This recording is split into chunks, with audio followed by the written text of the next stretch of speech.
The year is 1939. Europe stands on the edge of destruction. Within days, the most devastating conflict in human history will begin. A war that will kill over 70 million people, redraw world maps, and change the balance of power forever. But the real question remains. Why did World War II actually happen? Was it only because of Hitler? Or were there deeper reasons? Political, economic, and moral, that pushed the world toward chaos? Let's uncover the real story behind the Second World War, the aftermath of World War I. To understand why the Second World War began, we must go back to the end of the First. In 1918, after 4 years of brutal trench warfare, Germany was defeated by the Allied powers. The war left Europe shattered, millions dead, economies ruined, and entire empires collapsed. When peace was signed in Versailles in 1919, the victors decided to punish Germany harshly. Under the Treaty of Versailles, Germany was forced to accept full responsibility for the war, pay enormous reparations, give up its colonies and territories, and drastically reduce its military. This treaty humiliated Germany and crippled its economy. For ordinary Germans, it was not peace. It was revenge disguised as justice. This resentment would soon fuel the rise of something dangerous. The rise of dictatorships. The 1920s and 1930s were marked by global instability. The Great Depression struck in 1929, devastating economies worldwide. Millions lost their jobs, their savings, and their faith in democracy. In such chaos, extremist leaders rose to power. In Italy, Benito Mussolini promised to restore Roman glory. In Japan, military leaders pushed for expansion into Asia. And in Germany, a failed artist named Adolf Hitler used anger, despair, and nationalism to rise from obscurity to absolute power. He promised to rebuild Germany, restore its pride, and destroy those he blamed. The Treaty of Versailles, the Communists, and the Jews. By 1933, Hitler became Chancellor of Germany. Within a year, democracy was gone. The Nazi Party now controlled the state, and the road to war had quietly begun. The failure of the League of Nations. After World War I, the world hoped to avoid another conflict by creating the League of Nations, an organization meant to ensure peace through diplomacy, but it was weak. The United States never joined. Major powers like Britain and France were war-weary and hesitant to act. So when Japan invaded Manchuria in 1931 and Italy invaded Ethiopia in 1935, the League condemned these actions but did nothing. This weakness sent a clear message to aggressors like Hitler. The world will not stop you. Hitler's expansion begins. In 1936, Hitler made his first bold move. He sent German troops into the Rhineland, a region that was supposed to remain demilitarized. The Allies did nothing. Encouraged, Hitler formed alliances with Italy and Japan, creating the Axis powers. Next came Austria in 1938. Hitler demanded unification, calling it Anschluss. Austrian leaders gave in.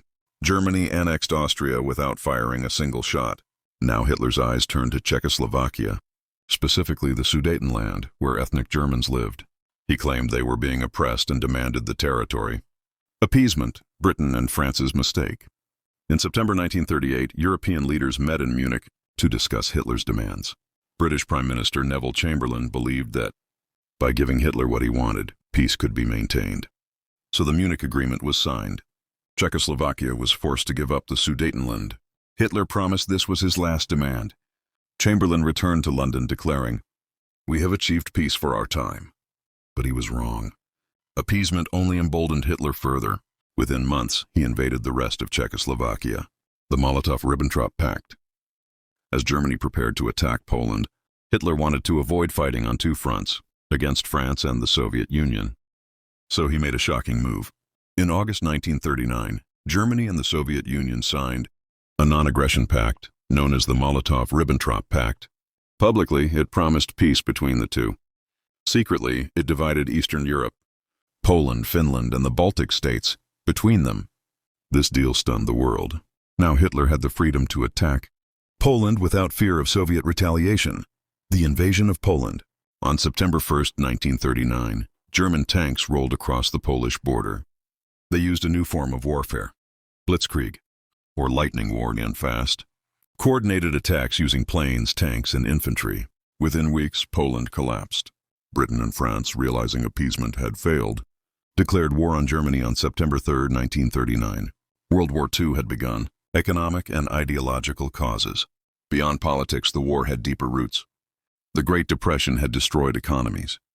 Nations turned inward, blaming others for their suffering. Germany wanted economic dominance in Europe. Japan sought resources in Asia. Italy wanted an empire in Africa.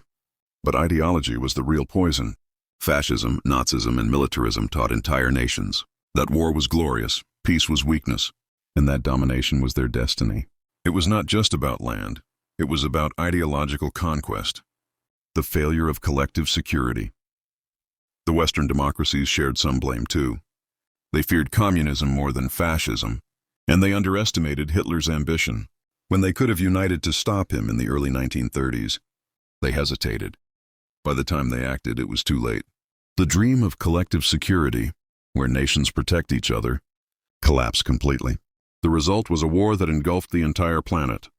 The real reason, a world broken by fear and pride.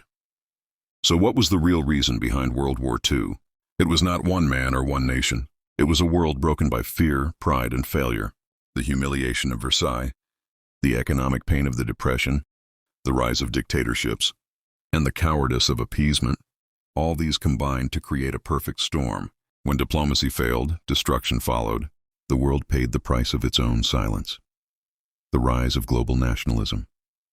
By the late 1930s, nationalism had transformed from pride to poison. Every major nation began putting its own interests above all else. Germany's nationalism was built on revenge and racial purity. Italy's was rooted in the dream of restoring Rome's glory. Japan's nationalism was driven by a belief that the Japanese were destined to rule all of Asia. These ideologies justified aggression. Wars were no longer seen as crimes, but as duties. Each nation claimed it was correcting historic wrongs. In truth, they were preparing to rewrite history with blood. The role of propaganda. No war can begin without a lie. The 1930s saw propaganda become a weapon stronger than bullets.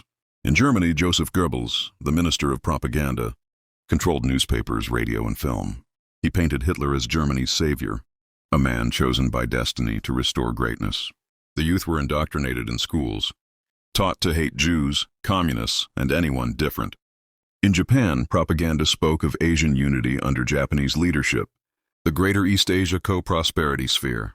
But it was only a mask for imperial expansion. The result? An entire generation of people who believed war was a moral duty. The collapse of diplomacy. In 1939, diplomacy completely collapsed. Britain and France no longer trusted Hitler's promises, but they still hoped to avoid full-scale war. When Germany invaded Poland, they hesitated for 2 crucial days before declaring war. Those 2 days symbolized the death of global diplomacy. Soon after, the Soviet Union invaded Poland from the east, as secretly agreed in the Molotov-Ribbentrop Pact. Poland was wiped off the map once again. The League of Nations, meant to protect world peace, was now powerless, a ghost of its own promise. The Domino Effect, a war becomes global. The conflict in Europe quickly spread like wildfire. By 1940, Germany conquered Denmark, Norway, Belgium, the Netherlands, and France. The British Army barely escaped through Dunkirk. Italy joined the war, attacking in North Africa. Japan struck China and Southeast Asia.